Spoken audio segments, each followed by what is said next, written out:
What's up, guys? Welcome back to the channel. Thank you for tuning in to East Texas Gaming. We're playing Solo Leveling Overdrive, the new solo leveling game. This is a demo. It is co-op, and it's been out for about 2 weeks. I played it a while back, but I never did a review over it, so let's go ahead and jump into that. Because as you know, on this channel last year, I did play the other solo leveling game on this channel, Arise. I played it on mobile and PC, and I, gave my opinion on it last year. So now that we have this updated game, it's a completely different game. There's no gotcha elements. Let's just take a look. Now look, you got these different fighting styles that you can select now before you go into a gate, before you go into a dungeon or whatever.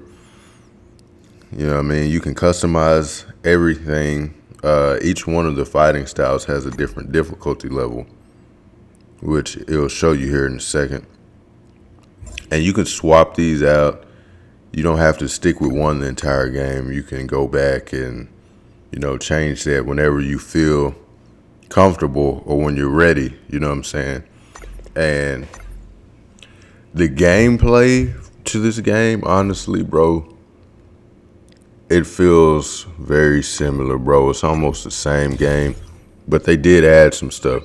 Movement is better. See, before you go into the gate now, you can run around in like this little lobby, and you can still dash around, perform moves, talk to people.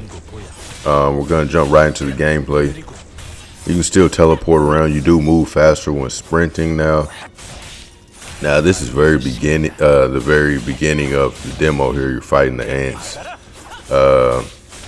There is like a block feature now, so now you can block and you can parry. And they've added new moves, right? So they got the monarch moves and stuff. You can transform in a fight.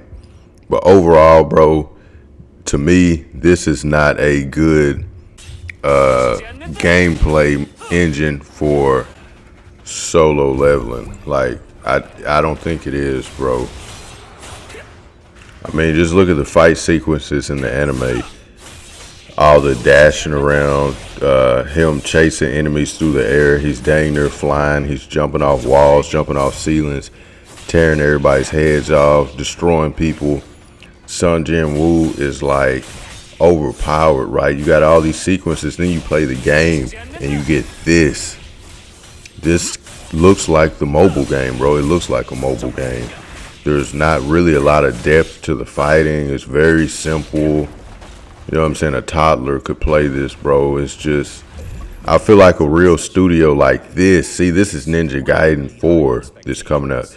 This is how solo leveling should have been, in my opinion. You can disagree with me, it's cool, but look how fast he's moving.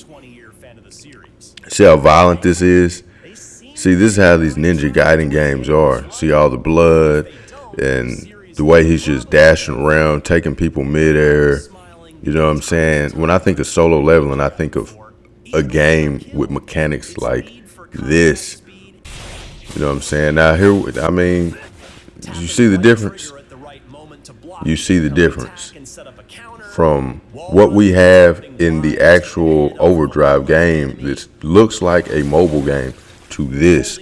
When a real studio, a real game development company takes over an action game, a fighting game, and you have fast gameplay, decapitations, blood flying. Look at that. That's how Sun Jin Woo moves around in the show, right? Stuff like this.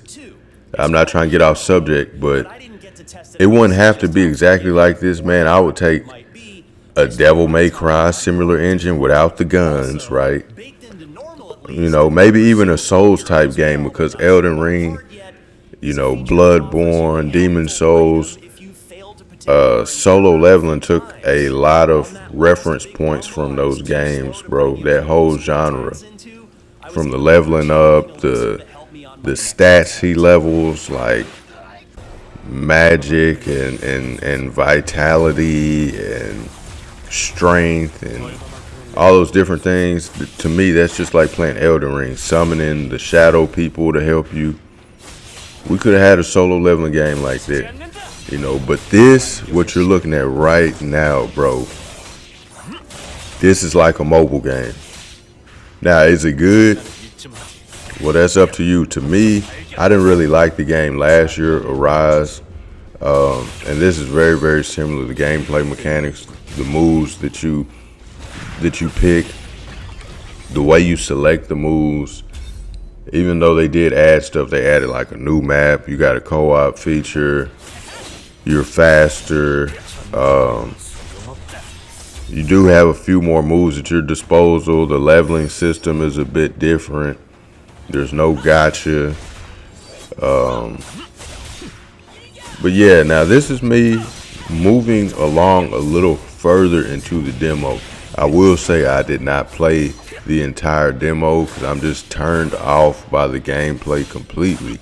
As soon as I got into the game, I was like, damn, this is the same game from last year. Is this just an update? And then I had to do further research, and I realized it's a completely different standalone game. So for me, Solo Leveling Arise Overdrive,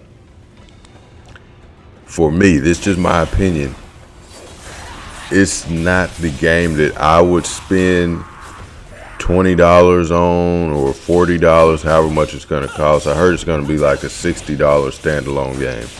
You know, if it was just an update to the game from last year, like a free update, I'd play it. I'd try it out, but, you know, I wasn't really that impressed just because the fighting engine, to me, is not what I would expect from a series as violent and fast and crazy and fire as Solo Leveling. And then to play a game that looks like this, I was like, damn. I was kind of let down last year, and I kind of had the same feeling now, you know. So let's go a little bit further. Here in a minute, I will show you some co-op footage that I captured. Let's go ahead and get into that. Alright, so here we are in the co-op lobby, right? You see the other players back there moving around. Now everybody is Sun Jin Woo. I'm the lowest ranked Sun Jin Woo. I'm like level 22. The other guys are all like level 30 something. And they can summon stuff and I can't, right? So I said, you know, let me try out the cooperative mode. Maybe that will enhance the gameplay for me. Maybe there will be another element of fun. But to me, this wasn't even done right. It just made the game even more confusing on the screen because there's parts where I can't tell what's going on. I can't see where I'm at.